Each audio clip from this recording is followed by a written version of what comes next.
There's something else that comes alongside the practice of freedom, and that's the realization of our next foundational principle, responsibility. It stands to reason that if we have the freedom to make our own decisions, then we are responsible for the consequences of those decisions. Don't let this realization scare you. Instead, let it empower you. Responsibility is actually freeing. It means our decisions have weight and therefore value. It means we have value. As an empowered teacher, you have the ability to make change. You are no longer the victim of circumstance. You have the power. And as Uncle Ben famously told Peter Parker in Spider-Man, with great power comes great responsibility.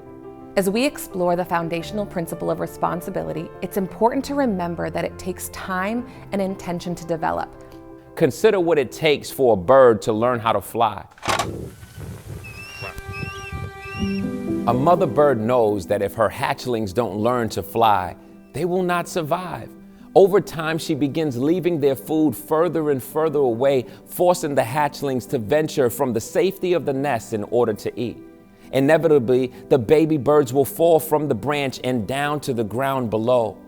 This fall provides an invaluable lesson. Instinct takes over, and the bird discovers that it can ease its fall by spreading its wings.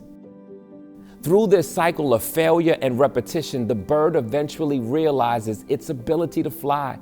Only with intentional practice does the bird develop the muscles necessary to flap its wings to their full potential and take responsibility for its own survival.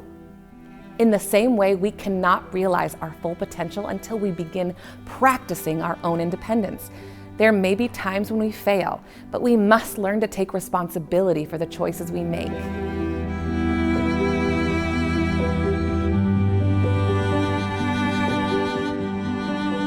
Your students will have heard the word responsibility. We want to connect them to this deeper meaning that we have in our principles of it's connected to ownership and it's connected to the success that you have as an individual, and then also this idea that that success ripples outward.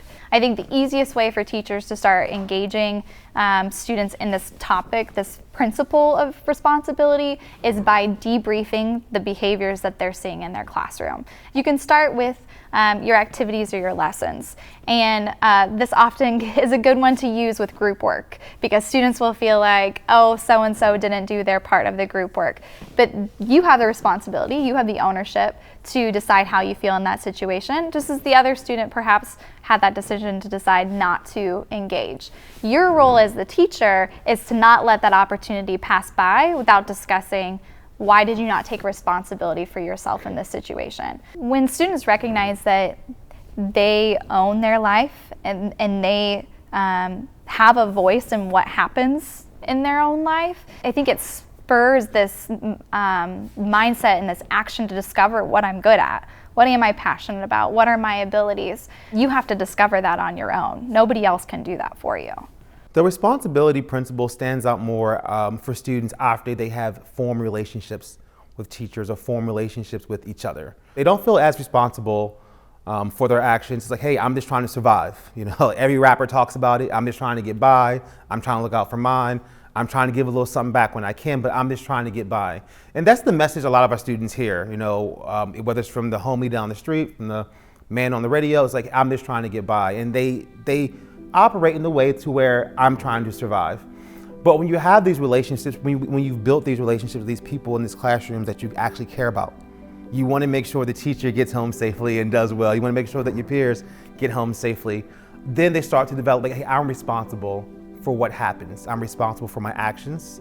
I'm responsible for ensuring that my peers are acting accordingly. And it's my responsibility to make sure this structure moves forward and doesn't fail. And so our definition of responsibility is take ownership for your life. No one will ever be as concerned about your success as you. When we all recognize that we need to take ownership for our actions, it takes away the blame game, because you can't blame people for how things are going if you're not willing to take action yourself. When you're not recognizing that I have a voice in how things happen, and I should make my voice known. Through your success, you're creating value for others. So you as a teacher and your success as a teacher, you're taking home a paycheck, and it may benefit your family, of course, or you're able to spend the money on the things that you want to spend it on, but also you seizing the success and the opportunity to be a great teacher is creating value for your students. You're shaping minds. You're sending kids out into the world that have this mindset of, I can seize the opportunities presented to myself. You have a responsibility to your students to highlight their uniqueness. You have a responsibility to allow them to bring their ideas to the market, which is your classroom. I have a student right now who just started her own, and I take no ownership over this because she did this all on her own accord, but she is starting her own jewelry business, and she just started ordering products and she started selling, and it's the coolest idea. And so two of her things that I feel are very responsible is she wants to get to the point in her business soon where she's no waste, little or no waste. And she also wants to start, as she makes products for different things, she makes these cute bumblebee earrings. She wants a portion of that sale to go to the charity for bumblebees. When they first realize they have to take responsibility for themselves, then when they realize they need to take responsibility for what's going on around them, that's when I feel like they've really got that value instilled in them. Ownership is key in the transformation of one's life. We empower you to make those decisions over what your classroom looks like. Craft your ideas around projects and workshops that allow your students to highlight their uniqueness, where most times they're taught you're going to go from lesson 1 to lesson 14 and you're not going to skip any. Allow them to flourish, allow them a canvas to paint the best version of themselves. Simply put, learn to own it. Don't stay in a nest where you think it's safe. Instead, choose to fly, make your own choices, and take responsibility for them. Own your mistakes, own your career growth, own your classroom outcomes, own your success. Hold yourself accountable for your thoughts that become words and your words that become actions. The principle of responsibility leads to healthier, more satisfying work environments, and in the end, it makes you a stronger, more empowered teacher.